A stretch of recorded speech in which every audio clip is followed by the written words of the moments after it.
السلام عليكم ورحمة الله وبركاته. الحمد لله نحمده ونستعينه ونستغفره ونعوذ بالله من شرور أنفسنا ومن سيئات أعمالنا.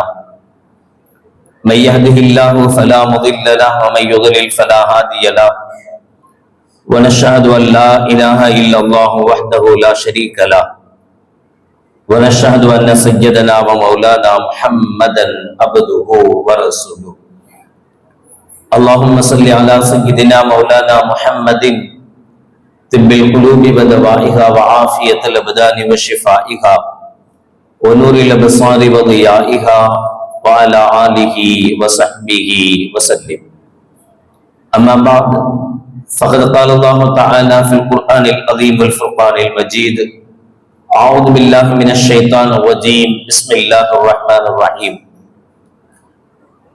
ومن قتل مؤمنا خطأ فتحرير رقبة مؤمنة. قال النبي صلى الله عليه وسلم لأبي ذر: يا أبا ذر عرته بأمه إنك امرأ فيك جاهلية، أو كما قال عليه الصلاة والسلام. صدق الله العظيم وصدق رسوله النبي الكريم. سبحانك لا علم لنا إلا ما علمتنا إنك أنت العليم الحكيم. رب اشرح لي صدري ويسر لي أمري واحلل عقدة من لساني يفقهوا قولي. إن أريد إلا الإصلاح ما استطعت وما توفيقي إلا بالله. புகழ் அனைத்தும் அல்லாஹ் ஒருவனுக்கே உரித்தாகட்டுமாக. சலாத் என்னும் கருணையும் சலாம் என்னும் ஈடேற்றமும் ஈருலக சர்தார் எம்பெருமானார் ரசூலே கரீம் ஸல்லல்லாஹு அலைஹி வஸல்லம் அவர்கள் மீது, அவர்களுடைய அடிச்சுவடுகளை கடுகளவும் பிசகாது வாழ்ந்து வந்த உத்தம சத்திய சஹாபாக்கள், தாபிஈன்கள், தபா தாபிஈன்கள், நபிமார்கள், வலிமார்கள், ஷஹீதுகள் மற்றும் நம் அனைவர்கள் மீதும் ஏனைய இஸ்லாமியர்கள் மீதும் என்றென்றும் நிலவட்டுமாக. ஆமீன். பேரன்பிற்கும் பெரும் மதிப்பிற்கும் உரிய பெரியோர்களே, அல்லாஹ்வின் நேரடியார்களே, இன்று நமது தாயகமான இந்தியாவின் 79ஆம் ஆண்டு சுதந்திர தின நாளை கொண்டாடி கொண்டிருக்கிற தருணம். சுதந்திர தாகம் என்பது இஸ்லாமியர்களுடைய இரத்தத்தில் கலந்த ஒன்று. மக்களாக வாழ்ந்து கொண்டிருந்த மனிதர்களை மக்களாக மாற்றுவதற்கு கண்மணி நாயகம் ரசூலுல்லாஹி ஸல்லல்லாஹு அலைஹி வஸல்லம் அவர்களுக்கும்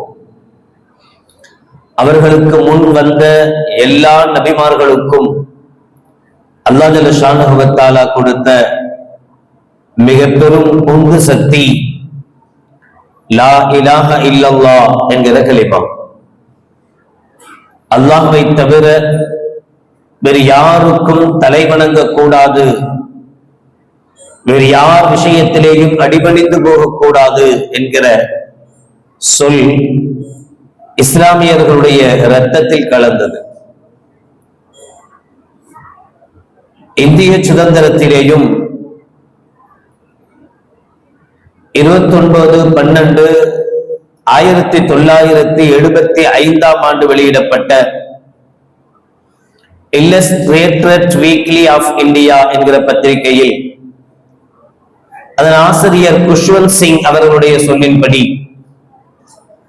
இந்திய மக்களுடைய இஸ்லாமியர்களின் மக்கள் தொகையை விட அவர்கள் சுதந்திர போராட்டத்தில் இறந்தவர்களின் சதவிகித தொகையே அதிகம் என்று சொல்லப்படும் அளவுக்கு இந்திய சுதந்திரத்திலேயும் இஸ்லாமியர்கள் வீறு கொண்டு தீரத்தோடு போராடுவதற்கு காரணமாக அமைந்தது இதே லா இலாஹ இல்லல்லாஹ் என்கிற கலிமாவின் உத்வேகம்தான். ஹஜ்ரத் அபூதர் ரலியல்லாஹு தஆலா அன்ஹு என்கிற சஹாபி பிலால் ரலியல்லாஹு தஆலா அன்ஹு என்கிற மற்றொரு சஹாபியை நீ கருப்பு இனத்தவருக்கு பிறந்தவன் தானே என்று அவருடைய தாயின் மூலமாக அவருடைய நிறத்தை சாடி ஏசுகிறார், திட்டுகிறார். பிலால் ரலியல்லாஹு தஆலா அவர்கள் அழுதவர்களாக நபிகள் நாயகம் ஸல்லல்லாஹு அலைஹி வஸல்லம் வருகிறார்கள். வந்து அபூதர் என்னை என் தாயை சொல்லி திட்டுகிறார், என் நிறத்தை சொல்லி திட்டுகிறார் என்று சொன்னபோது கண்மணி நாயகம் ரசூலுல்லாஹி ஸல்லல்லாஹு அலைஹி வஸல்லம் அவர்கள் அபூதர் ரலியல்லாஹு தஆலா அவர்களை வரவழைத்து மிக கோபம் அடைந்தவர்களாக, முகமெல்லாம் சிவந்தவர்களாக ஸல்லல்லாஹு அலைஹி வஸல்லம் அவர்கள் அபூதரிடத்தில் சொன்ன வார்த்தை, யா அபூதர் உயிர்தஹு பி உம்மி, அபூதரே அவருடைய தாயை பற்றி நீ குறை சொன்னாயா? இன்னக்க இம்ரஉன் ஃபீக ஜாஹிலியா, இன்னும் உன்னிடத்திலே மடமை காலத்தினுடைய புத்தி மண்டியிட்டு கிடக்கிறதா என்று ஸல்லல்லாஹு அலைஹி வஸல்லம் அவர்கள் கேட்கிறார்கள். நான் வந்து இந்த மடமைத்தனக்களை எல்லாம் நீக்கிக் கொண்டிருக்கிற வேளையில் பழைய காரியங்களை, பழைய விஷயங்களை தோண்டி எடுக்கிறாயே, இன்னக்கும் இம்ரஉன் ஃபீக ஜாஹிலியா, இடத்தில் அந்த மடமை கால புத்தி இன்னுமா இருக்கிறது என்று ஸல்லல்லாஹு அலைஹி வஸல்லம் அவர்கள் கோபித்துக் கொண்டார்கள் அபூதர் ரலியல்லாஹு தஆலா அவர்களை. இதற்கு பிறகுதான் அபூதர் அவர்கள் பிலால் அவர்களை அரவணைத்துக் கொண்டு தன்னுடைய இல்லத்துக்கு சென்று 2 விசேஷமான ஆடைகளை எடுத்து, ஒரே மாதிரியான 2 ஆடைகளை ஒன்றில் தான் உடுத்திக் கொண்டு மற்றொன்றை பிலால் அவர்களுக்கு உடுக்க வைத்து, வீதிகள் தோறும் பிலாலின் மீது, தோள் மீது கை போட்டவராக, நானும் பிலாலும் சகோதரர்கள், நானும் பிலாலும் சகோதரர்கள் என்று ஹஜ்ரத் அபூதர் ரலியல்லாஹு தஆலா அவர்கள் வீதி உலா வந்ததாக வரலாறு சொல்கிறது. இப்படி யார் யாரெல்லாம், எந்தெந்த சமூகங்கள் எல்லாம் மற்றவர்களால் குறைமதி கொண்டு பார்க்கப்பட்டதோ, மிக மோசமாக கீழ்த்தரமாக நடத்தப்பட்டார்களோ, அவர்களுடைய மன சஞ்சலங்களை புரிந்து கொண்ட மார்க்கம், அவர்களுடைய மன கஷ்டங்களை புரிந்து கொண்ட இஸ்லாம் அவர்களை கண்ணியமான்களாக, தலை நிமிர்ந்து வாழக்கூடியவர்களாக மாற்றியதற்கு முதற்காரணம் லா இலாஹ இல்லல்லாஹ், வணங்குவதற்கு தகுதியானவன் அல்லாஹ் மட்டும்தான், அவன்தான் வணக்கத்துக்குரியவன், சிறன்பணியக்கூடியவன், தகுதி உள்ளவன் அவன் மட்டும்தான், வேறு எவனுக்கும் தலை வணங்க வேண்டிய அவசியம் இல்லை என்கிற இந்த உத்வேகத்தை இந்த கலிமா ஒவ்வொரு இஸ்லாமியனுடைய உள்ளத்திலேயும் ஊட்டியது. மட்டுமல்ல, கண்மணி நாயகம் ரசூலுல்லாஹி ஸல்லல்லாஹு அலைஹி வஸல்லம் அவர்கள் இந்த மார்க்கத்தோடு அரபகத்தில் அவதரித்த போது, அரபகத்தில் மிக மோசமான செயலாக பார்க்கப்பட்டது அடிமைத்தனம். அரபகத்தில் அடிமைகள் இல்லாத இடமே இல்லை, வீடே இல்லை என்று சொல்லும் அளவுக்கு எல்லா இடங்களிலேயும் அடிமைகள் நிறைந்திருந்தார்கள். அவனுடைய வார்த்தைக்கு சுதந்திரம் கிடையாது. அவனுடைய உணவு, அவன் விரும்பிய உணவை அவனால் சாப்பிட முடியாது. அவன் விரும்பிய விஷயத்தை அவனால் நடத்த முடியாது. தன்னுடைய எஜமானன் என்ன விரும்புகிறானோ அதை மட்டுமே செய்ய வேண்டும். தன் எஜமானன் எதை விரும்புகிறானோ அதை மட்டுமே பேச வேண்டும். எஜமானன் எப்போது சொல்கிறானோ அப்போதுதான் தூங்க வேண்டும். எஜமானன் சொல்கிற போது விழிக்க வேண்டும். எஜமானனுடைய அந்த முதலாளியினுடைய ஒரு கொத்தடிமையாக அவன் சொல்வதை மட்டுமே நடத்தி காட்ட வேண்டிய செயல் மட்டுமே இவனுக்குரியது. இவனுக்கென்று எந்த ஆசையும், எந்த எண்ணங்களும், எந்த யோசனையும் இருக்கக்கூடாது என்று ஒரு மனிதனை அடிமைகளாக வாழ வைத்துக் கொண்டிருந்த காலகட்டத்தில் கண்மணி நாயகம் ரசூலுல்லாஹி ஸல்லல்லாஹு அலைஹி வஸல்லம் அவர்கள் இந்த அடிமை தலையை நீக்குவதற்கு அவர்கள் கையில் எடுத்த ஆயுதம் என்ன தெரியுமா? இஸ்லாம், மார்க்கம். மார்க்கத்தை காட்டி, இஸ்லாத்தை காட்டி கண்மணி நாயகம் ரசூலுல்லாஹி ஸல்லல்லாஹு அலைஹி வஸல்லம் அவர்கள் இது மார்க்க சட்டம், இது இறைவனின் சட்டம், எனவே இறைவனின் சட்டப்படி அடிமைகள் விடுவிக்கப்பட வேண்டும் என்று ஸல்லல்லாஹு அலைஹி வஸல்லம் அவர்கள் சொன்னார்கள். ஒரு மனிதன் தன்னுடைய மனைவியை பார்த்து ஒரு தலாக் விட வேண்டும் என்கிற எண்ணத்தில் தலாக் என்கிற வார்த்தையை உபயோகிக்காமல் அதற்கு மேற் மாற்றமாக லிஹார் என்று சொல்வார்கள், நீ என்னுடைய தாயை போன்று இருக்கிறாய் என்று சொல்லுவான். அப்படி சொல்றதுக்கு என்ன நோக்கம் அப்படின்னா, எப்படி எங்க அம்மாவோடு நான் சேர முடியாதோ அதுபோல இனி உன்னோடும் சேர மாட்டேன் என்பது பொருள். இப்படி ஒருவன் தன் மனைவியை சைக்கிரையாக தலாக்கினுடைய வார்த்தையை உபயோகிக்கானேயானால் அவனுக்கு தண்டனையாக அல்லாஹ் ஜல்லஷானஹு வ தஆலா சொன்ன வார்த்தை வல்லதீன யுவாஹிரூன மின் நிசாஇஹிம் சும்ம யஊதுன லிமா காலு. ஒருவன் இப்படி ஒரு வார்த்தையை உபயோகித்து விட்டு மறுபடியும் அந்த மனைவியோடு சேர்ந்து வாழ ஆசைப்பட்டால் ஃபதஹரீரு ரகபத்தின் மின் கப்லி ஐயதமாஸா, அந்த கணவன் மனைவி இருவரும் இணைவதற்கு முன்பாக ஒரு அடிமையை உரிமை விட வேண்டும். அவன் செய்த தவறுக்கும் அவன் அல்லாஹ்வுடைய கட்டளையை மீறியதற்காக நீ 50 வக்து தொழ வேண்டும் என்று இஸ்லாம் சொல்லல. அல்லாஹ்வின் கட்டளையை மீறியதற்காக நீ இத்தனை பேருக்கு சோறு போடு என்று சொல்லல. ஃபதஹரீரு ரகபத்தின் மின் கப்லி ஐயதமாஸா. அது ஒரு புறம் இருந்தாலும் நீ ஒரு அடிமையை உரிமை விட்டால் இறைவனின் சாபத்திலிருந்து பாதுகாக்கப்படுவாய், இறைவனுடைய கோபத்திலிருந்து பாதுகாக்கப்படுவாய். இறை கட்டளையை மீறியதற்காக உனக்கு தரப்படுகிற தண்டனை ஃபதஹரீரு ரகபா, ஒரு அடிமையை உரிமை விடுதல் என்று அல்லாஹ் ஜல்லஷானஹு வ தஆலா சொன்னான். ومن قتل مؤمنا خطأ فتحرير رقبة مؤمنة. தவறுதலாக ஒருவன் இன்னொருவனை கொலை செய்து விட்டால் அந்த கொலைக்கு பகரமாக செய்யப்படுகிற விஷயங்களில் ஒன்று ஃபதஹரீரு ரகபத்தின் முஃமினா, ஒரு முஃமினான அடிமையை உரிமை விடுதல் என்று மார்க்கம் சொல்லிக் கொடுத்தது. அதே போல ஒருவன் சத்தியம் செய்து விட்டால் லா யுஆஹிதுக்கும் அல்லாஹு பில்லஹ்வி ஃபீ ஐமானிக்கும் வலாக்கின் யுஆஹிதுக்கும் பிமா அக்துமுல் ஐமான் ஃபகஃபாரத்துஹு இத்ஆமு அஷரத்தி மசாகின் மின் அவ்ஸத்தின் மா துதிமூன அலைக்கும் அவ் கிஸ்வத்துஹும் அவ் தஹரீரு ரகபா. பொய் சத்தியம் செய்தாலோ, சத்தியத்தை மீறினாலோ, சத்தியம் செய்துவிட்டு அதை முறித்தாலோ, அந்த சத்தியத்தை முறித்ததற்கு தண்டனையாக, தண்டனைகளில் ஒன்றாக மார்க்கம் சொன்னது ஃபதஹரீரு ரகபா, ஒரு அடிமையை உரிமை விட வேண்டும்.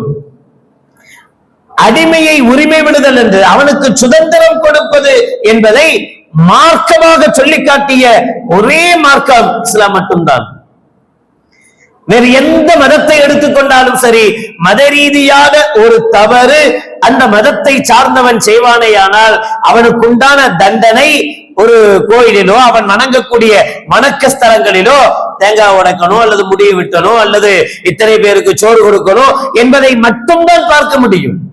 இஸ்லாம் மட்டும்தான் இறைவனை மீறிய, இறை சட்டங்களை மீறியதற்காக அடிமை தளத்திலிருந்து ஒரு மனிதனை உரிமை விடுவதுதான், சுதந்திரம் கொடுப்பதுதான் அதற்குண்டான தண்டனை என்று சொல்லி காட்டிய ஒரே மார்க்கம் இஸ்லாம். இப்ப இஸ்லாம் சுதந்திரத்தை மார்க்கத்தின் அடையாளமாக காட்டியது, மார்க்கத்தின் சட்டமாக காட்டியது. மார்க்க சட்டத்தை கொடுத்து இந்த அடிமை தளத்திலிருந்து மக்களை விடுவித்தது. போன வாரம் கூட அந்த சத்தியத்தினுடைய சட்டங்கள் சொல்லும் போது சொன்னேன், அல்லாஹ் இப்படி சொல்றான். இந்த 3 நாலாவதாக சலாசத்தை ஐயாம், சியாமு சலாசத்தை ஐயாம், 3 நாட்கள் நோன்பு. 10 பேருக்கு சோறு கொடுக்கணும் முடிஞ்சா, அல்லது 10 பேருக்கு ஆடை எடுத்து கொடுக்கணும். அப்புறம் 3வது சொல்றான் ஒரு அடிமையை உரிமை விடுதல். இது இப்ப இல்ல, இருக்கா? எங்கேயாச்சும் அடிமைகள் இருக்காங்களா? இது இப்ப இல்ல, அதனால இதை விட்டுருவோம். இன்னொன்னு இருக்கு, 3 நாள் நோன்பு வைப்பதுன்னு சொன்னேன். ஏன் இல்ல? எங்க போச்சு? 1500 ஆண்டுகளுக்கு முன்பு இருந்த அடிமை தலை, ஒரு மனிதனை அடிமையாக வைத்திருப்பது ஒட்டுமொத்தமாக இல்லை என்று சொல்கிறோமே, எங்க போச்சு? அது இல்லாமல் ஆக்கியது யார்? கண்மணி நாயகம் ரசூலுல்லாஹி ஸல்லல்லாஹு அலைஹி வஸல்லம் அவர்கள் அஷ்ஹது அல்லா இலாஹ இல்லல்லாஹ் வ அஷ்ஹது அன்ன முஹம்மதர் ரசூலுல்லாஹ் என்கிற இந்த கலிமாவை இந்த அவனுக்கு தந்து இந்த உலகத்திற்கு தந்த 23 ஆண்டாண்டுகளில் நபிகள் பெருமானார் ஸல்லல்லாஹு அலைஹி வஸல்லம் அவர்களுடைய பிரச்சாரத்தின் மூலமாக அடிமைகள் நிறைந்திருந்த அரபகத்திலிருந்து நபிகள் பெருமானார் ஸல்லல்லாஹு அலைஹி வஸல்லம் அவர்கள் தங்களுடைய துயில் கொள்கிற தருணத்தில், மௌத்தாகிற தருணத்தில் அடிமைகள் இல்லாத அரபகமாக அரபக தேசத்தை கண்மணி நாயகம் ரசூலுல்லாஹி ஸல்லல்லாஹு அலைஹி வஸல்லம் அவர்கள் மாற்றி காட்டினார். இந்த நாட்டில் எங்கேயும் அடிமைத்தலை இல்லை என்றால் அடிமைத்தலையை வீழ்த்துவதற்கு, சுதந்திரத்தை முழு மனிதனுக்கும் கொடுத்ததற்குண்டான முதற் காரணம் லா இலாஹ இல்லல்லாஹ் முஹம்மது ரசூலுல்லாஹ் என்கிற கலிமா. நீ யாரிடத்தும் குனிந்து நிற்க வேண்டிய அவசியம் இல்லை. அஞ்சுவதும் அடிபடுவதும் அல்லாஹ் ஒருவனுக்கே என்பது வெற்று வார்த்தை அல்ல, அது சத்திய வார்த்தை. எவனுக்கு முன்னாலும் அஞ்ச வேண்டிய அவசியம் இல்லை, எவனுக்கு முன்னாலும் அடிபடிய வேண்டிய அவசியம் இல்லை. அல்லாஹ்வுக்கு மட்டுமே அஞ்சு, அல்லாஹ்வை மட்டுமே பயப்படு. அல்லாஹ்வை பயந்தால் தப்பு பண்ண மாட்டாய், அல்லாஹ்வை பயந்தால் யாருக்கும் கெடுதி செய்ய மாட்டாய், அல்லாஹ்வை பயந்தால் யாருக்கும் எந்த தவறும் செய்ய மாட்டாய். தவறில்லாத மனிதனாக நீ வாழ்ந்தாலே போதும், எவனுக்கும் அஞ்ச வேண்டிய அவசியம் இருக்காது. எப்ப பயப்படுறோம்? இன்னொருத்தனை பார்த்து நம்ம பயப்படணும்ன்ற சூழல் எப்ப நமக்கு வருது? ஏதோ தப்பு பண்ணிட்டா, நம்ம தப்பு அவளுக்கு தெரிஞ்சிட்டா, எங்க நம்ம தப்ப அவன் வெளிப்படுத்திடுவானோ என்று நினைக்கும் போது இன்னொருத்தனுக்கு பயப்பட வேண்டியது வருது. இன்னொருத்தனை கஷ்டப்படுத்தினால், காயப்படுத்தினால் அவனுக்கு பயப்பட வேண்டியது வருது. அல்லாஹ்வை மட்டுமே அஞ்சினால், அல்லாஹ்வை பயந்து வாழ்ந்தால் இவைகள் அனைத்திலிருந்து நமக்கு சுதந்திரம் கிடைக்கிறது, விடுதலை கிடைக்கிறது. அதுதான் ஒரு நாட்டினுடைய சுதந்திரத்திற்கு, ஒரு வீட்டினுடைய சுதந்திரத்திற்கு, ஒரு மனிதன் இன்னொரு மனிதனிடத்திலே அடிமைப்பட்டு கிடக்கிற அந்த சுதந்திரத்திற்கு அடித்தளமாக அமைவதை மார்க்கம் சொல்லி காட்டியது. கண்மணி நாயகம் ரசூலுல்லாஹி ஸல்லல்லாஹு அலைஹி வஸல்லம் அவர்கள் அதை இந்த உதிரத்தில் கலந்து விட்டார்கள், இரத்தத்தோடு கலந்து விட்டார்கள். அந்த இரத்தத்தில் கலந்த விஷயங்கள் தான் வெள்ளையனை வெளியேற்றுவதற்கு அஸ்திவாரமாக அமைந்தது. நீங்க வரலாறு படிச்சு பார்ப்பீங்க, திரிக்கப்பட்ட வரலாறுகள் ஆயிரம் இருக்கு, இப்போதும் திரிக்கப்பட்டு கொண்டே இருக்கிறது. இஸ்லாமியர்களுடைய ஒவ்வொரு வரலாறும் மறைக்கடிக்கப்பட்டு வேறு வரலாறுகள் திரிக்கப்பட்டு கொண்டிருக்கிறது. அதை அமைதியாக நாம் எங்கோ ஒரு சில இடங்களில் நின்று ஆர்ப்பாட்டத்தோடு முடித்துக் கொண்டு அதை அனுமதித்துக் கொண்டிருக்கிறோம். நம்முடைய பிள்ளைகள் நம் சம்பந்தமாக, இஸ்லாமிய மக்கள் சம்பந்தமாகவே நம்முடைய பிள்ளைகள் தவறான வரலாறுகளை தொடர்ந்து படித்துக் கொண்டே இருக்கிறார்கள். 1857 இந்திய சுதந்திரத்தினுடைய முதல் விஷயம் துவங்கியது என்று வரலாறு சொல்கிறது. 1754 இஸ்லாமியர்கள் வெள்ளையனை எதிர்க்க களமாடிய முன்னாள் 100 வருட கால வரலாறு முற்றிலுமாக தவிர்க்கப்பட்டிருக்கிறது. வெறுமனே ஆங்கிலேயன்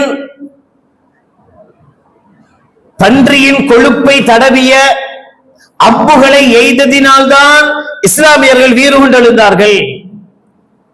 பரவாயில்ல, அப்படியாவது எழுந்தாங்களே, சந்தோஷப்பட வேண்டியது இருக்கு. இன்னைக்கு அந்த உணர்வு கூட இல்லாமல் தான் நாம் வாழ்ந்து கொண்டிருக்கிறோம்.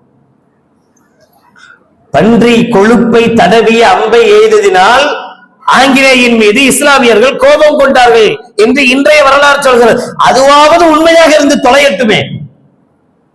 அந்த உணர்வு இருந்தது அன்றைய கால மக்களுக்கு. என்னுடைய மார்க்கத்தை தாண்டி ஒருவன் என்னை கேவலப்படுத்த முனைகிற போது எனக்கு ஆட்சியா, அதிகாரமா, நான் அனுபவித்துக் கொண்டிருக்கிற சுகமா அல்லது மார்க்கமா என்று வருகிற போது தன்னுடைய சுகத்தை தூர எறிந்து, தன்னுடைய சொத்தை இழந்து விட்டு, தன்னுடைய உயிரை கொடுத்து விட்டு இஸ்லாமிய ஷரியத்திற்கு மாற்றமானவனை வெளியில் ஏற்றியே ஆக வேண்டும் என்று நம்முடைய முன்னோர்கள் செய்ததுதானே இஸ்லாமிய சுதந்திரத்திற்கு, இந்திய சுதந்திரத்திற்கு அடித்தளமாக அமைந்தது. 100 ஆண்டு காலங்கள் முற்றிலும் இந்திய இஸ்லாமியர்கள் மட்டுமே, முஸ்லிம்கள் மட்டுமே போராடியதுதான். பின்னால் வந்த 100 ஆண்டு காலங்கள் மற்றவர்களையும் போராட தூண்டியது. அஸ்திவாரமிட்டது யார்? அதற்கு அடித்தளமிட்டது யார்? இஸ்லாமியர்கள். 1854 34 உலமாக்கள் சேர்ந்து ஃபத்வா, சாதாரணமாக அல்ல. இன்னைக்கெல்லாம் அப்படி ஃபத்வா கொடுத்தா இருக்கிறவனை தூக்கி போட்டு நீ என்னையா ஃபத்வா கொடுக்கிறது போடான்னு சொல்லிடும். இன்னைக்கு சொல்லிக்கிட்டு இருக்கோம், ஹராம், வட்டி வாங்குவது ஹராம் தான், அது வியாபாரமாக இருந்தாலும் எதுவாக இருந்தாலும் வட்டி வாங்கக்கூடாது, லஞ்சம் வாங்குவதோ கொடுப்பதோ ஹராம் தான். இந்த வார்த்தைகள் சொல்லுகிற, இந்த விஷயத்தை சொல்லுகிறவருக்கு நாம வச்சிருக்கிற பேர் என்ன? இவங்க எல்லாம் பழமைவாதிகள், வாழ தெரியாதவங்க. வட்டி வாங்காம இந்த காலத்துல எவனால வாழ முடியும்? அவனை மாதிரி நாம முன்னேறணும்னா வேற என்ன வழி இருக்கிறது? எப்படி வழி? என்ன வழியில நம்ம முன்னேற முடியும்? நம்ம முன்னேறணும்னு சொன்னா வேற வழியே கிடையாது, அவன்கிட்ட வாங்கித்தான் ஆகணும். ஆனா அன்றைய கால முஸ்லிம்கள் அப்படி இல்லையாம். அன்றைய கால முஸ்லிம்கள் இந்த ஆங்கிலேயனை எதிர்க்க வேண்டும், ஷரியத்திற்கு மாற்றமாக வேலை செய்கிறான், நம்முடைய ஷரியத் பாதுகாக்கப்பட வேண்டும் என்றால் அவனிடத்தில் கை கொழுக்குவது கூட ஹராம் என்றார்கள். அவன்கிட்ட கை கொழுக்குவது கூட ஹராம். அவனிடத்தில் தொழில் பந்தம் வைத்துக் கொள்வது ஹராம், படிக்க கூடாது. அதையும் தாண்டி ஒரு ஃபத்வா தான் அவனுடைய மொழியை படிப்பதே ஹராம் என்று சொன்னது. அப்போதுதான் ஒரு சமூகத்தை, ஒரு சாராரை அந்த மொழி படிக்காதவர்களாகவே உருவெடுத்தோம். அதை சொன்னவர்களும் இருந்தார்கள், அதை செயல்படுத்திய மக்களும் இருந்தார்கள். டெல்லியில் மட்டும் 500 உலமாக்கள் ஷஹீதாக்கப்பட்டார்கள். 51,000 இஸ்லாமியர்கள் குறுநிலிய அரசான அவுத்துல 1,50,000 மேற்பட்ட இஸ்லாமியர்கள், முஸ்லிம்கள் ஷஹீதாக்கப்பட்டார்கள். இதை பார்த்து ஒரு உருது கவிஞன் மிர்சா ஹாலிப் என்பவர் எழுதினார், என் கண்ணால் இரத்த ஆறு ஓடியதை இந்திய மண்ணில், இஸ்லாமியர்களுடைய குருதிகள் ஓடியதை, ஆறாக ஓடியதை என் கண்ணால் பார்த்தேன். இஸ்லாமியர்கள் ஷஹீதாக்கப்பட்டதை என் கண்களால் பார்த்தேன். அவர்களுடைய சொத்துக்கள் கொள்ளையடிக்கப்பட்டதற்குண்டான சாட்சி நானே என்று மிர்சா காலிப் எழுதும் அளவுக்கு இந்திய சுதந்திரத்திற்காக இரத்தத்தை மட்டுமல்ல, தன்னுடைய சொத்து சுகங்கள் அனைத்தையும் இழந்து இந்த சுதந்திரத்தை மீட்டெடுத்து தந்தவர்கள் நம்முடைய முன்னோர்கள். எதனால் சாத்தியமானது என்றால், அவர்களிடத்தில் 2 விஷயம் இருந்ததை நம்மால் புரிந்து கொள்ள முடிகிறது. ஒன்று, தகுதி வாய்ந்த தலைவர்கள். தகுதி வாய்ந்த தலைவர்கள். அவர்கள் பொண்ணுக்கோ பொருளுக்கோ சொத்துக்கோ சுகத்துக்கோ ஆசைப்பட்ட தலைவர்கள் அல்ல. அவர் லட்சங்களுக்கோ கோடிகளுக்கோ பணிந்து போகிற தலைவர்கள் அல்ல. என் சொத்து பாதுகாக்கப்பட வேண்டும், என் இனம் பாதுகாக்கப்பட வேண்டும் என்பதற்காக போராடிய தலைவர்கள் அல்ல. நான் உருவாக்கிய இயக்கம் வளர வேண்டும், நான் உருவாக்கிய இயக்கத்தின் கொடி பறக்க வேண்டும் என்பதற்காக சிரமப்பட்ட தலைவர்கள் அல்ல. தன்னுடைய சொத்து சுகம் அனைத்தையும் இழந்துவிட்டு தான் யார், தான் எதன் தலைவன், நான் யாருடைய தலைவர், நான் எத்தனை பேருக்கு தலைவர் என்பதையெல்லாம் மறந்துவிட்டு, எதுவும் தேவையில்லை, இஸ்லாம் வளர்க்கப்பட வேண்டும், இந்த நாட்டினுடைய சுதந்திரம் கிடைத்தே ஆக வேண்டும் என்பதற்காக போராடுகிற துணிச்சல் மிக்க தலைவர்கள். இரண்டாவது, நல்ல தலைவர்களை கொஞ்சம் கூட யோசிக்காமல் அப்படியே அவர்களுடைய வார்த்தைகளை ஏற்றுக்கொள்ள தயாராக இருந்த அவர்களுடைய இஸ்லாமிய சகோதரர்கள். ஆலிம் சொல்றாரா, இந்த ஆலிம் சொன்னா சரியாத்தான் இருக்கும் என்று நம்புகிற ஒரு கூட்டமும் இருந்தது. இவர்கள் 2 பேரினால் தான், இந்த 2 விஷயங்களினால் தான் இந்திய சுதந்திரம் சாத்தியமானது. இல்லைன்னா நாம் இன்னைக்கு இருக்கிற எங்க இருக்கிறோம் கேக்குறீங்களா? சுதந்திரமாவா இருக்கிறோம்? இன்னைக்கு எத்தனையோ பள்ளிகளில் இன்னைக்கும் பிரச்சனை தானே, எத்தனையோ இடங்களில் இன்றும் பள்ளிகள் இடிக்கப்பட்டு கொண்டுதானே இருக்கு, எத்தனையோ இடங்களில் இன்னும் சப்தமாக பாங்கு சொல்ல முடியாத சூழல் இருக்கத்தானே செய்கிறது என்று கேட்கலாம். ஆனா அதையும் தாண்டி கொஞ்சமாவது சுதந்திரமாக மார்க்கத்தை அனுபவிக்கிற தகுதி உள்ளவர்களாக இருப்பதற்கு காரணம், இன்னும் சில இஸ்லாமிய தலைவர்கள் தகுதி உள்ளவர்கள் இருக்கிறார்கள் என்பதன் அடையாளம். இன்னும் சில இஸ்லாமியர்கள் அந்த தலைவர்களை மதிக்கிற இளைஞர்களாக, மதிக்கிற இளைஞர் படைகளாக இருக்கிறார்கள் என்பதுதான் காரணம். பல அயோக்கிய தலைவர்கள் உருவாகி கொண்டே இருந்தாலும் கூட, பல அயோக்கிய தொண்டர்கள் உருவாகி கொண்டே இருந்தாலும் கூட, நம் சமூகத்தில் இன்னும் மதிப்புக்குரிய தலைவர்களும் மதிக்கப்பட வேண்டிய தொண்டர்களும் இருக்கிறார்கள் என்பதுதான் இன்றாவது கொஞ்சம் சுதந்திர காற்றை சுவாசிப்பதற்கு காரணமாக அமைகிறது. இல்லையானால் இதை கூட அனுபவிக்க முடியாத கோழைகளாக மாறி போயிருப்போம். மிக விரைவில் நம் சமூகம் அப்படிப்பட்ட ஒரு சூழலுக்கு தள்ளப்படலாம். அதை மாற்றுவதற்கு ஒரே வழி இருக்கிறது. அந்த வழி தகுதி வாய்ந்த தலைவர்களை தேர்ந்தெடுப்பு. தன்னுடைய குலத்துக்காக, தன் சொத்துக்காக, தன்னுடைய கட்சிக்காக என்று பாடுபடுகிற தலைவர்கள் தேவையில்லை. இஸ்லாமியர்களுக்கு, இஸ்லாமிய சொந்தங்களுக்கு அது தேவையில்லை. என் கட்சி இத்தனை ஆண்டுகளாக நான் இருக்கிறேன், என் கொடி இத்தனை ஆண்டுகளாக இருக்கிறது, ஏன் விட்டு கொடுக்க முடியாது என்கிற தலைவர்கள் அல்ல.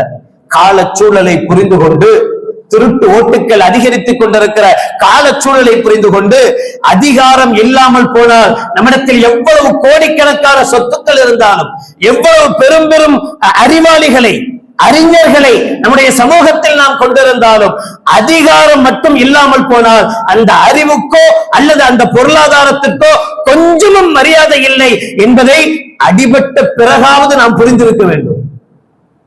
அதிகாரம் இருந்தால் எதையும் செய்ய முடியும். சுதந்திரத்திற்காக பாடுபட்டவருக்கு மகாத்மா என்று பட்டம் கொடுத்து அந்த மகாத்மாவை ஒரே வருடத்துக்குள் சுட்டுக் கொன்ற ஒரே வருடத்திற்குள் சாவடித்த ஒரு கூட்டத்தை பற்றி இன்றைய சுதந்திர உரையில் பிரதமர் இதுதான், இது போன்ற ஒரு அமைப்பு தான் 100 ஆண்டு கால பழமை வாய்ந்த NGO என்று பெருமைப்பட பேசுகிற தைரியம் அதிகாரத்தால் கிடைத்திருக்கிறது. அதிகாரம் இருந்தால் எதை வேண்டுமானாலும் செய்யலாம். அதிகாரம் இருந்தால் எப்படிப்பட்ட நிஜ கதைகளையும் பொய் கதைகளாக மாற்றலாம். அதிகாரம் இருந்தால் நம்மை அல்ல, நம்முடைய வரலாறுகளை அழிக்கலாம். வரலாறுகள் அழிந்து போனால் சமூகம் அழிந்து போகும், வாழ முடியாது, நம்மால் வாழ முடியாது. நீ யார் என்று கேட்கிற நிலை ஏற்படும். இன்றளவும் இஸ்லாமியர்களுக்கு மரியாதை இருக்கிறது, முஸ்லிம்களுடைய தொப்பிக்கு மரியாதை இருக்கிறது, முஸ்லிம்களுடைய தாடிக்கு மரியாதை இருக்கிறது என்றால் அது கொஞ்சம் கொஞ்சமாக வரலாறுகளால் காப்பாற்றப்பட்ட நிலை. இந்த நிலை மாற்றப்படலாம். தொப்பி இல்லாம போகும், தாடி இல்லாமல் போகும். இவன் முஸ்லிமா என்பது கேள்விக்குறியாக மாறும். இஸ்லாமியனுக்கும் இந்த நாட்டுக்கும் என்ன சம்பந்தம் என்கிற கேள்வி உருவாகும். இந்த கேள்விகள் எல்லாம் கொஞ்சம் கொஞ்சமாக நாட்டை விட்டு நம்மை துரத்தும். அப்படி துரத்துகிற நிலை நமக்கு வராவிட்டாலும் நம்முடைய வரலாறு, நம்மளுடைய பச்சிளம் குழந்தைகளுக்கு, நம்முடைய பின்வரக்கூடிய வாரிசுகளுக்கு ஏற்படக்கூடிய ஆபத்து இருக்கிறது. இன்றும் சந்தோஷங்களை பகிர்ந்து கொண்டு நாங்கள் எல்லாம் அப்படி செய்தவர்கள் என்கிற வீரவசனம் பேசிக்கொண்டு வாழ்க்கையை கடத்த முடியாது. நாம் இனி என்ன செய்ய வேண்டும் என்கிற கட்டாய சூழலில் இருக்கிறோம். கட்டாய சூழல் ஒன்றை மட்டும் நமக்கு நன்றாக உணர்த்துகிறது, அதிகாரம் இல்லாத எந்த சமூகமும் அடிமை சமூகம்தான். எந்த அடிமை தலையை உரத்த குரலில் இஸ்லாம் எதிர்த்ததோ, நீ அடிமையாக இருக்கக்கூடாது, அல்லாஹ்வுக்கு மட்டும் பயப்படு, எவனுக்கும் பயப்படாதே என்றதோ, அல்லாஹ்வை மட்டும் விட்டுவிட்டு எல்லாவற்றுக்கும் பயப்பட எப்போது ஆரம்பித்தோமோ அப்போது இன்றும் நாம் அடிமை சமூகமாகத்தான் வாழ்ந்து கொண்டிருக்கிறோம். சுதந்திர இந்தியா இருக்கிறதே தவிர இந்தியர்களிடத்தில் சுதந்திரம் இல்லை. நான் சரி என்று நம்புகிற, நான் சரி என்று நினைக்கிற எந்த கருத்தையும் என்னால் பொதுவெளியில் பேசிவிட முடியாது. பேசிவிட்டு உயிரோடு வீட்டுக்கு திரும்ப முடியாது. இதுதான் சரி என்று நம்புகிற எந்த விஷயத்தையும் பொதுவெளியில் பேச முடிவதில்லை. சத்தியத்தை பேசுவதற்கு பயந்து பயந்து பேசுகிற கட்டாய சூழல் உருவாகி இருக்கிறது என்றால் சுதந்திரம் அல்ல, அடிமையாகத்தான் வாழ்ந்து கொண்டிருக்கிறோம், அடிமையாகத்தான் இருக்கிறோம். இன்னும் அடிமைகளாக மாறி போவோம். இந்த அடிமை தலையை தொடைத்தெறிந்து மீண்டும் உண்மை சுதந்திரத்தை சுவாசிக்க வேண்டுமானால் இஸ்லாமியர்களுக்கு, முஸ்லிம்களுக்கு அதிகாரம் தேவை. அதிகாரத்தில் இருக்கிற பவர் தேவை. அந்த பவர் இல்லாமல், அதிகாரம் இல்லாமல் எது இருந்தாலும் அது ஒன்றுமில்லாத குப்பைக்கு சமம்.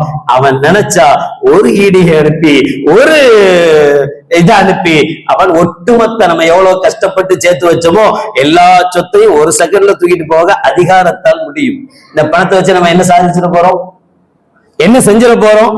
நாம சம்பாதி வச்சிருக்கிற பணம் கஷ்டப்பட்டு சிரமப்பட்டு நம்மளுடைய ரத்தத்தை எல்லாம் வேர்வையாக சிந்தி சிரமப்பட்டு சம்பாதிச்ச பணம் நமக்கு சொந்தமானதா இல்லையே. எவனோ எப்ப வேணாலும் தூக்கிட்டு போகலாம் பயந்துட்டு வாழ்ந்துட்டு இருக்கிறோம். நாம் கற்றிருக்கிற இந்த கல்வி இன்னைக்கு யாரிடத்தில் கல்வி இல்லை. யாரை கேட்டாலும் ஒரு டிகிரி முடிச்சிருக்கான்ல, ஆப்பிள பார்க்கும் போதே அப்படிதான் கேட்கணும். டிகிரி முடிக்காதவங்க யார் இருக்கா? இன்னைக்கு ஒரு காலம் இருந்தது முஸ்லிம்களுக்கு படிப்பறிவு இல்லை என்று சொன்ன காலம். இன்னைக்கு எங்க இருக்கு? எல்லா இடத்திலேயும் டிகிரி இருக்கு.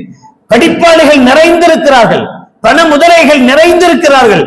ஆனால் எழாமல் இன்னும் குனிந்து கொண்டே இருக்கிறோமே, குட்ட குட்ட குறைகிறோமே.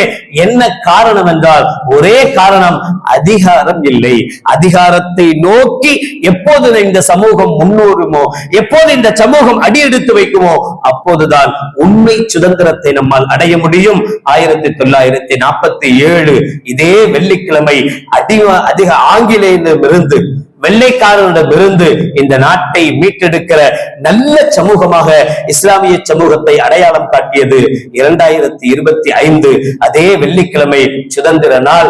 கொள்ளையர்களிடமிருந்தும் இந்த நாட்டை மீட்டெடுக்கிற நல்ல சமூகமாக நம் சமூகத்தை நாடு அடையாளம் காட்டட்டும். அல்லாஹ் ஜல்ல ஷானஹு வ தஆலா அதன் வலிமையை இஸ்லாமிய சமூகத்திற்கு தரட்டும். வாஹிரு தஅவானா அல்ஹம்துலில்லாஹி ரப்பில் ஆலமீன். அஸ்ஸலாமு அலைக்கும் வரஹ்மத்துல்லாஹி வ பரகாத்துஹு.